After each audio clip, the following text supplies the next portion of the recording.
Louvado seja nosso Senhor Jesus Cristo. Nós vamos fazer o nosso comentário, 14º domingo do tempo comum, 35º encontro, ano B. Jesus, em seu anúncio do reino dos céus, também tem de enfrentar desconfiança e descrédito por parte de seus conterrâneos. Será que seus conterrâneos conheciam de fato quem era Jesus?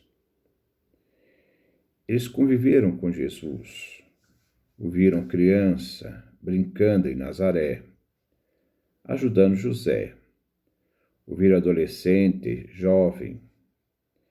Conviveram com Jesus até os 30 anos. Eles conheciam a humanidade de Jesus, mas não eram capazes de perceber que por detrás dessa humanidade estava a divindade.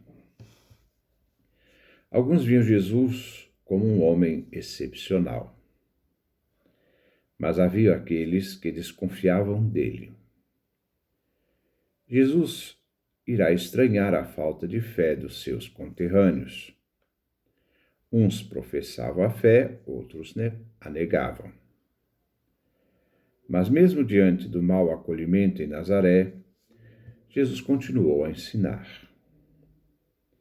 Ele não se deixou ser vencido e percorre sem cessar as povoações da Galileia. A antífona de entrada é tirada do Salmo 47 e 48, dos versículos 10 a 11. Este é um salmo de louvor a Deus em Sião.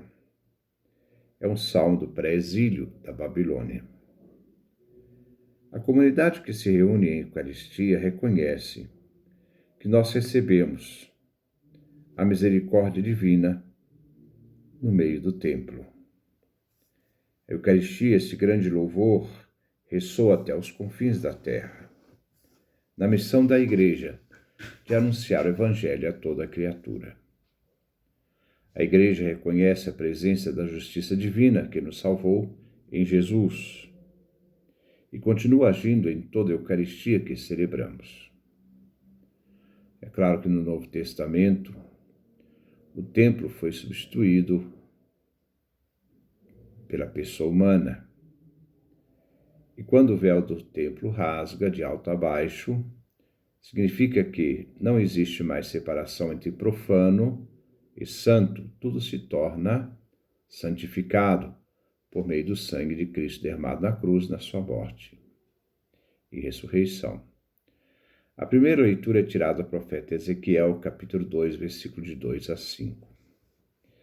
É a vocação do profeta, chamado por Deus para uma missão. O profeta está no exílio da Babilônia, e é de lá que Deus o chama para exercer uma missão. Ezequiel era da classe sacerdotal. Ele recebe uma voz, uma mão. Só no final vem pronunciado o nome, a glória do Senhor. Ezequiel vem chamado Filho do Homem, um ser ligado à terra, frágil, mortal. Ele é o profeta do exílio da Babilônia e foi enviado a Israel no exílio. Israel vem chamado de nação rebelde, nação que rejeitou ouvir Javé Deus e que não cumpriu a aliança, assim traindo Javé. Quem age no profeta é um espírito que o colocou de pé. O espírito acompanha a palavra. O Espírito vitaliza, sintoniza o profeta, a fim de que esteja disposto a escutar. É Deus que comunica seu espírito profético, comunicando sua força divina. O carisma profético vem apresentado como manifestação do Espírito do Senhor, que vem ao profeta e cai sobre ele, mantendo-o de pé. O profeta vem então enviado ao povo israelita, nação que resistiu a Javé, nação infiel. Eles afastaram de Deus, rompendo com a aliança, traindo o próprio Senhor. A história do povo escolhido foi uma história de traição e rebeldia. O povo se manifestou como filhos de cabeça dura, corações de pedra. Javé é pai para seu povo, esse povo que o rejeitou. O profeta Ezequiel é enviado então em missão a este povo. Ele será portador da palavra divina, onde o próprio Deus fala pela boca do profeta, inspirado pelo Espírito que o põe de pé para a missão. A mensagem é lançada, mesmo que não escutem, embora pode haver quem o escutará. Esta rejeição expressa a rebeldia do povo, e o povo terá que reconhecer que no exílio da Babilônia existe um profeta, isto é, Ezequiel. O Salmo responsorial, Salmo 122, 123. É uma prece por auxílio divino e é do período do exílio da Babilônia. O refrão é tirado dos versículos 2, C, D. Os nossos olhos estão fitos no Senhor, tende piedade, ó Senhor, tende piedade. O povo de Israel no exílio, diante de tanta dor e sofrimento, escravizados e tendo que habitar a terra estrangeira, se dirige a Deus em súplica, em prece, a fim de que tenha piedade do povo que no meio do sofrimento, esse povo que coloca os olhos no Senhor, Deus de Israel, e que suplica seu perdão para que tenha misericórdia, que se lembre de seu povo. A primeira estrofe encontramos versículos 1 e 2a. Na angústia em que o salmista se encontra, ele ergue os olhos para Deus, que tem nos céus o seu trono. Percebe a distância entre a realidade frágil humana, impotente, e a grandeza divina, e percebe que tudo depende de Deus. Nas palavras, o salmista expressa sujeição e confiança. Por isso afirma que, como os olhos dos escravos se voltam para a mão do seu Senhor, assim os olhos do salmista se voltam para Deus, que tudo tem nas suas mãos e o salmista depende, nele espera. A segunda estrofe é tirada dos versículos 2, B, C, D. O salmista expressa esta dependência e espera, fazendo analogia como os olhos da escrava se fixam na mão de sua senhora. Ele mantém firme os olhos em Deus, está cheio de confiança e entrega. A insistência, até que Deus olhe para o salmista e dele tenha piedade. A terceira estrofe é tirada dos versículos 3 e 4. O salmista, sob esse olhar, cheio de confiança em Deus, apresenta a sua petição. Tende piedade, Senhor, tende piedade. Nessa oração confiante de entrega total a Deus, podemos ver por parte do salmista o sofrimento dele, diante do desprezo dos opressores e orgulhosos. Lembremos que o salmista está no exílio, amargando dores e a vergonha do povo de Deus, que espera a libertação, diante da opressão que eles sofrem na Babilônia. As palavras de amarguras, de refletem mesmo a confiança que o salmista tem, que mesmo vivendo na escravidão, no exílio, os seus olhos estão sempre fixos em Deus. A segunda leitura é tirada da segunda carta de São Paulo aos Coríntios, capítulo 12, do versículo 7 ao 10. Deus impõe a Paulo uma disciplina, cuja finalidade é preservá-lo da soberba.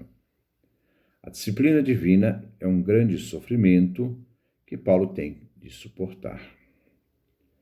Paulo afirma que ele tem um espinho na carne, um aguilhão, que sem cessar o espetava, atormentava.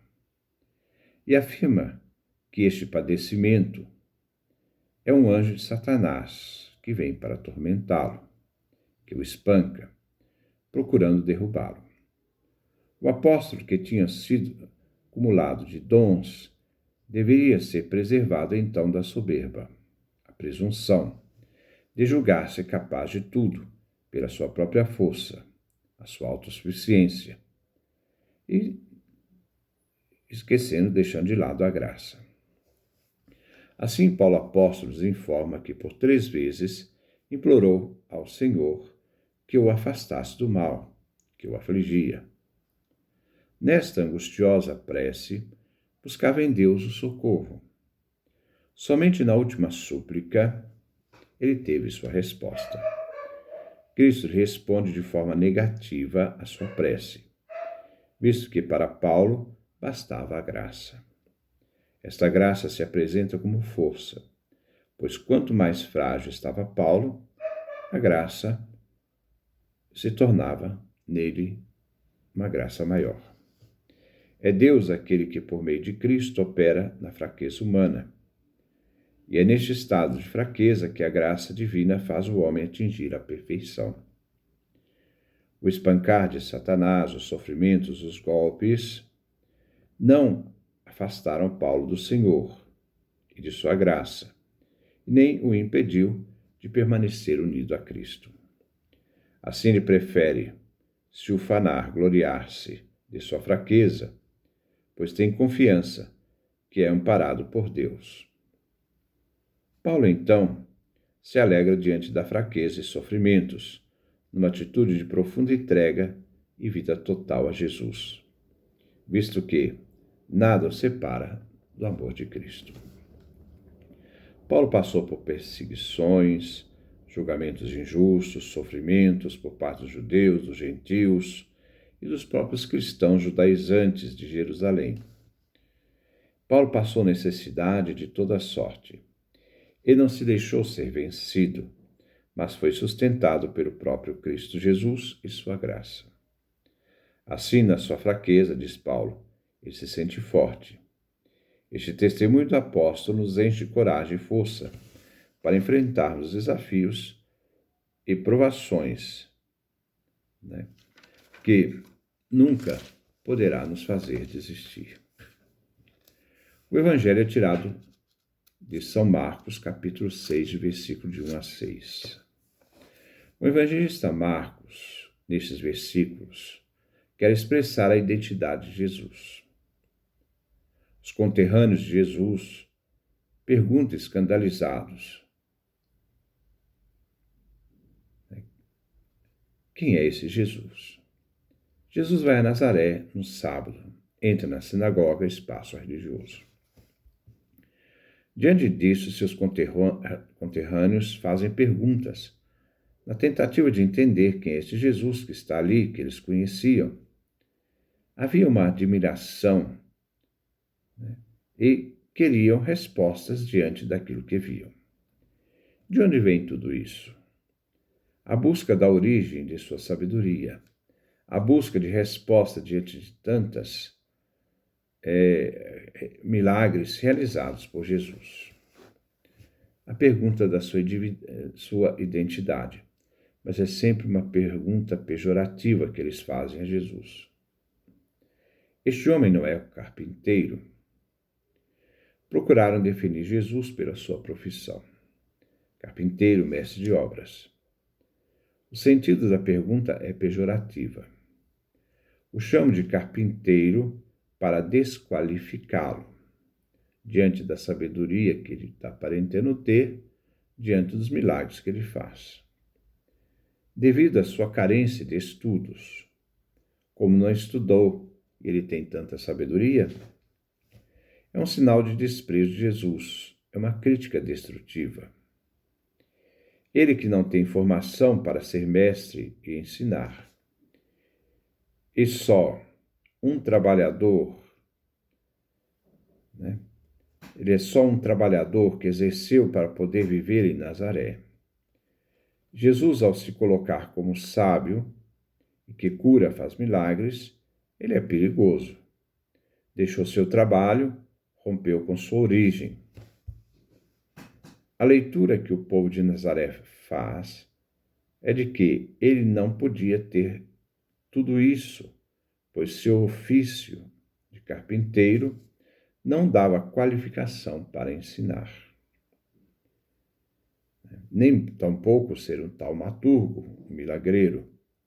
É uma crítica depreciativa de Jesus. Quanto à questão de sua mãe, não é o filho de Maria? A falta de pai implica que José já estava morto. E Maria, que vem então responsável pela educação de Jesus. Jesus rompeu com esta origem de sangue. A sabedoria, obras de Jesus, nos dão o nível em que Maria pode situar diante de seu filho. Maria viveu em Nazaré, lá criou Jesus, lá ela instruiu Jesus. Eles pensam que conhecem a origem de Jesus. Maria o concebeu. Ele é filho de Deus que se fez homem.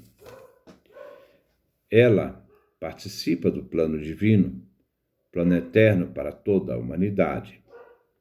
Se Deus, antes dos séculos, pensou na salvação do gênero humano por meio de seu Filho, não improvisou nada, mas pensou em Maria, a quem cumulou de graças para ser a mãe do Salvador. Se não conhece o mistério que aconteceu em Maria,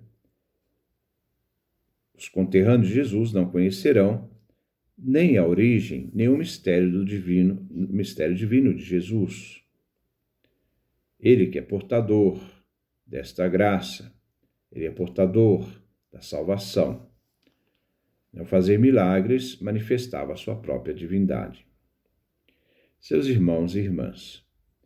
Marcos cita dois grupos, irmãos e irmãs, destacando os irmãos, apresentando seus nomes, Tiago, José, Judas e Simão, que foram importantes para a igreja. Sabemos que eles são filhos de uma outra Maria, mas não a mãe de Jesus. Podemos ver no relato da paixão de Cristo, Evangelho de São Marcos, capítulo 15, versículo 40. Fala das mulheres que de longe viam Jesus na cruz. Entre elas estavam Maria Madalena, Maria, agora vem, mãe de Tiago, o menor, e José. Neste mesmo Evangelho, capítulo 15, versículo 47, de São Marcos, as mulheres testemunham colocar Jesus no túmulo. Lá estava Maria Madalena e Maria, mãe de José. Na ressurreição, Marcos capítulo 16, versículo 1, quando passou o sábado, Maria Madalena e Maria, mãe de Tiago. O mesmo encontramos em Mateus, na cruz. Mateus capítulo 27, 56. Entre elas estavam, destaque, Maria Madalena, Maria, mãe de Tiago e de José, e a mãe dos filhos de Zebedeu. Vemos em São Lucas, capítulo 24, 10, quando as mulheres anunciam a ressurreição. Estavam lá Maria Madalena, Joana e Maria, mãe de Tiago. Podemos ver que dois deles, que vêm chamados irmãos de Jesus, são filhos de uma outra Maria, Tiago e José, e não filhos de Maria, mãe de Jesus. Outro que vem citado, Judas, nós encontramos em sua carta de Judas. Judas afirma, Judas, servo de Jesus Cristo. Ele não diz que ele é irmão de sangue de Jesus Cristo, ele é servo de Jesus Cristo, irmão de Tiago, o menor. Eles eram da família de Jesus, eram parentes, mas não eram filhos de Maria. Os nazarenos eram judeus que não acreditavam em Jesus. E podemos supor que a afirmação dos nazarenos tem um sentido de desprezo pela família de Jesus e pelo próprio Jesus. Esses irmãos deveriam deixar a estrutura social e religiosa de Nazaré para poderem seguir Jesus, para formar a igreja, uma nova família. E por isso foram desprezados pelos nazarenos. O Jesus que foi rejeitado pelos nazarenos é o Jesus que não foi acreditado pelos seus, pátria, parentes, casa de Nazaré. Jesus só pode agir onde há fé. Ele precisa da fé daqueles que o acolhem, daqueles que receberam sua palavra, consentindo que Deus transforme a vida daquele que crê. Jesus rejeitado, fracassado, sem milagres em Nazaré, tem que deixar seu povo e a sinagoga, e não mais voltar a Nazaré, e não entrar mais na sinagoga dos judeus. Jesus deixa então sua vida antiga para criar uma nova família, a comunhão com os homens, a partir da sua palavra criadora de vida nova. Jesus deixa a sinagoga, que se recusou a acolhê-lo na fé. Sem a fé, não há acolhimento, não existe milagre, não existe uma nova família. Deus não faz magia, precisa de fé, consentimento da pessoa, para que ele possa agir e transformar a vida humana. A antífona de comunhão é tirada do Salmo 33, 34, versículo 9. É um salmo que reconhece Deus como refúgio dos fiéis. Este é um salmo do pós-exílio da Babilônia.